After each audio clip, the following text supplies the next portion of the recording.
For this debate, we asked KGW viewers and Oregonian readers to submit their own questions for the candidates. Both candidates will answer these questions and each will get 60 seconds. Here is our first video from St. John's resident Dan Christensen. This question is for both candidates. When do peaceful protests under our First Amendment become unlawful, dangerous, and violent? And when would you put a stop to this, making sure that we do go back to peaceful protests and not allowing our city to burn night after night? Thank you. Ms. Iannarone, you're up first and you have 60 seconds. Thank you for that question, Mr. Christensen. I know how upsetting it is when there is unrest in your neighborhoods, especially when night after night we're seeing that protests about police brutality are met with increased police brutality, and how comfortable it can be when things like tear gas are administered and leak into the homes of residents in neighborhoods across the city.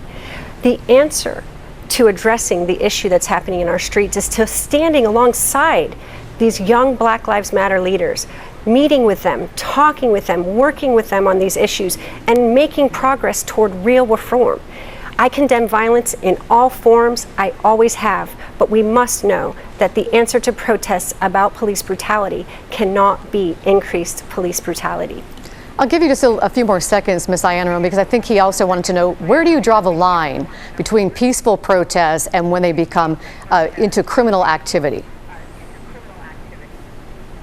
We need equal enforcement of the law regardless of who is engaging in criminal activity. And as Portland mayor, I will not be able to control what any individual protester is doing in the streets. My job will be making sure that the police do their jobs, making sure that they're held accountable for when they break procedure and even the law. That will be my job as Portland mayor, and ultimately we'll have a police force that's well equipped to enforce the law without racial bias in the future. I have a follow-up for you. You've been called the Antifa mayor. Are you Antifa? And how would that guide how you would handle protests as mayor? I love that Joe Biden answered this question before me, because being opposed to fascism in 2020 is not something to be embarrassed about. I have a bumper sticker from the beginning of my campaign that says #everydayAntifascist. And what I have tried to do is normalize peaceful responses to the rise of white nationalism by organizing in my community. I organized this summer when the Proud Boys came to town. I organized a menstrual product drive for my neighbors residing in the Laurelwood shelter, because the answer to toxic masculinity is an inclusive, pluralist society where people of all backgrounds feel welcome. Let me jump in here and just ask you though, is being anti-fascist the same thing as being Antifa? Are you Antifa? Antifa is not anything more than idea.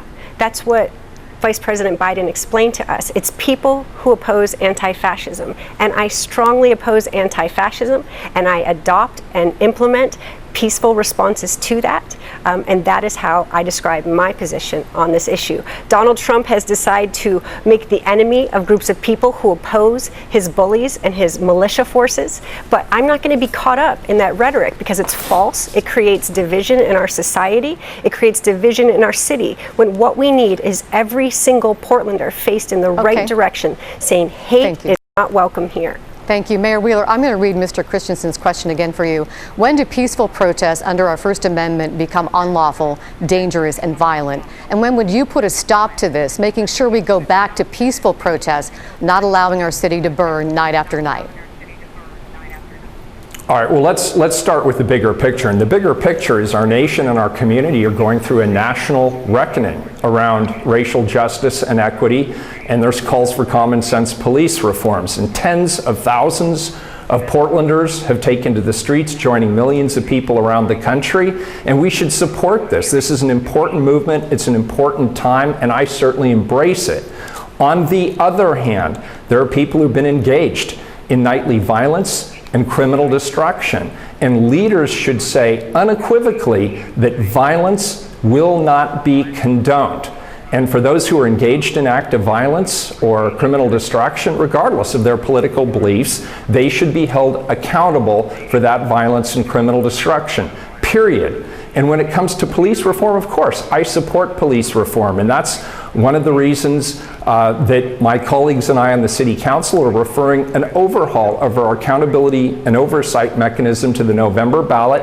I support it. I want you to support it because it'll help us hold cops accountable when they do things wrong. I do have a follow-up for you, Mayor Wheeler. You've been called weak for your handling of the protests, while others have called you Tear Gas Ted. What's going to be different? How will things change if you're reelected? Well, look, I get it from both sides. People saying the police are overbearing, people saying the police aren't engaging enough. And the bottom line here is you've got to draw the line carefully, because on one hand, we are going to support nonviolent and peaceful demonstration. We're going to support the First Amendment rights of people to gather and express their opinions, particularly during this time where people are really speaking out loudly for social justice and racial equity. But on the other hand, we have to do what we need to do for the police to be able to hold people accountable. That includes working with the district attorney, as we have, to hold those who are engaged in egregious acts of violence or vandalism accountable. It means we need to encourage the courts to work with us to not put into place restrictions that would impede our ability to hold people Mayor. accountable. And it's about building. Thank you.